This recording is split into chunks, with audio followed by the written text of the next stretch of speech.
Hi అండి, welcome to Swarupa's kitchen. మరి ఇప్పుడు ఏమన్నా ఉప్పు గోంగూర పచ్చడి పెట్టాను, టమాటా పండుమిరపకాయ పచ్చడి పెట్టానండి. అయితే తిరగమాత వేస్తున్నాను ఇప్పుడు కొంచెం. ఎప్పుడంటే అప్పుడు తిరగమాత వేసుకుంటామండి, ఒకేసారి ఏమో. ఇప్పుడు కొంచెం వేసుకుంటాను, తినబుద్ధి అవుతుంది.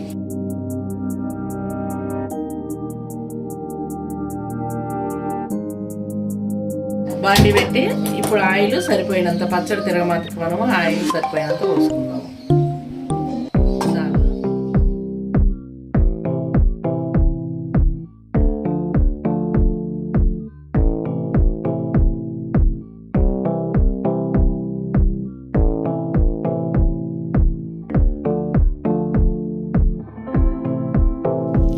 ఇందులో మనం కొంచెం కరివేపాకు,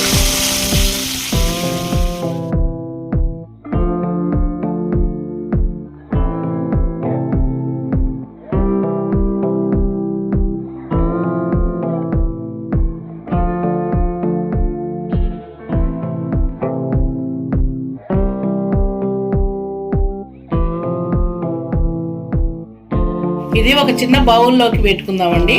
చిన్న చిన్న జాడీలు దొరుకుతాయండి, అలా పెట్టి టేబుల్ మీద పెట్టుకుంటే కూడా చాలా బాగుంటుంది. వేడి వేడి అన్నం ఇలా ప్లేట్లో పెట్టేసి, ఇది పండుమిర్చి టమాటాతో రుబ్బింది, ఇది ఈ చట్నీ. మరి అలా చట్నీ పెట్టుకొని, మరి ఇలా ఉప్పు గోంగూర చట్నీలు, ఉప్పు గోంగూర చట్నీ కూడా ఇలా పెట్టుకొని తిరగమాత వేసింది. వేయకపోయినా రుచేనండి. మరి దానిలోకి అది తినలేని వాళ్ళు అచ్చంగా అసలు తినలేకపోవటం అంటూ ఉన్నది, వదిలిపెట్టరు కూడా. ఇది ముద్దపప్పు అనమాట దాంట్లో. మరి ఇది తినలేని వాళ్ళ కోసమే చూపిస్తున్నా దీన్ని మాత్రం. నేనైతే ఉత్తయ్య తింటాను. ఇది కొంచెం నెయ్యి ఇలా అన్నం మీద వేసుకుంది అనుకో, అంతా వచ్చేసింది, చాలు. ఇప్పుడు మనం ఈ అన్నాన్ని చక్కగా కలుపుకొని, ఇలా అన్నం కలుపుకొని చూడండి, ఇలా కలుపుకొని, ఏందండి పండుమిర్చి పచ్చడి పోయి పెట్టుకొని ఇలా పచ్చళ్ళు తింటుంటే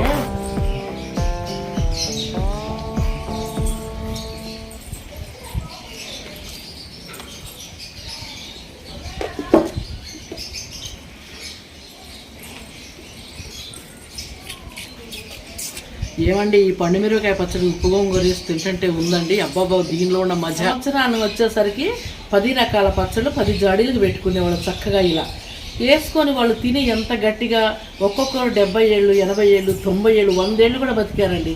కానీ ఇప్పుడు 30 ఏళ్ళు నిండకుండానే అంత కాస్ట్లీ ఫుడ్ తిని పాపం జబ్బులు పడుతున్నారండి.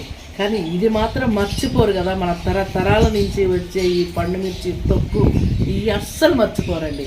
అది టేస్ట్ చూడండి, మీకే తెలుస్తుంది. పండుమిరపకాయ, నేను గోంగూర, ఈ పండుమిర్చి టమాటా పెట్టిన టేస్ట్ తప్పక చూడండి. కానీ లైక్ చేయటము, షేర్ చేయటము, సబ్స్క్రైబ్ చేయటం మర్చిపోవద్దండి. అని పక్కన బెల్ బటన్ కూడా ప్రెస్ చేయండి. ఆ త్రిపుర సినిమాలో జొన్న రొట్టెలు, పండుమిర్చి తొక్కు, ఆ పాటకు తగ్గట్టు ఆయన రాయటము, ఆ పాటకు తగ్గ వీళ్ళు స్టెప్పులు వేయటము, ఎంత చక్కగా ఉంది, ఎంత అద్భుతంగా అవార్డు వచ్చిందండి ఈరోజు. అది కూడా మామూలు అవార్డు కాదండి, ఇలాంటివి కాదు, ఆస్కార్ అవార్డు. ఈ చంద్రబోస్ గారు పాట రాశారంటే అంత అద్భుతంగా, అలా పాట అంత అవార్డు వచ్చేలా రాశారంటే, ఎన్టీఆర్ గారు, రామచంద్ర గారు కూడా అంత చక్కని స్టెప్పులు వేశారు. అంత మనవరాలు చూడండి, తినమ్మా ఈ గోంగూర పండుమిర్చి తక్కువ నాటు వీర నాటు ఏ స్టెప్పులు. రామ్ చరణ్ గారు, జూనియర్ ఎన్టీఆర్ గారు, అంకుల్ వాళ్ళు వేసిన స్టెప్పులు నువ్వు వెయ్యమ్మా, వెయ్యాలి. వీర నాటు నాటు వీటికి అంత అద్భుతం అండి. మీరు టేస్ట్ చేయండి. కానీ మన ఫుడ్డేనండి. చుట్టూ పంచభక్ష ప్రమాణాలు ఎన్ని పెట్టినా ఒక్క ముద్దన్న మనం ఈ పచ్చడి అన్నం తినంది మనకు తిన్నట్టు ఉంటుందండి. మీరే చెప్పండి, మీ కామెంట్లతో తెలియజేయండి. బాయ్ అండి. బాయ్ చెప్పు. బాయ్ చెప్పు నాన్న. బాయ్.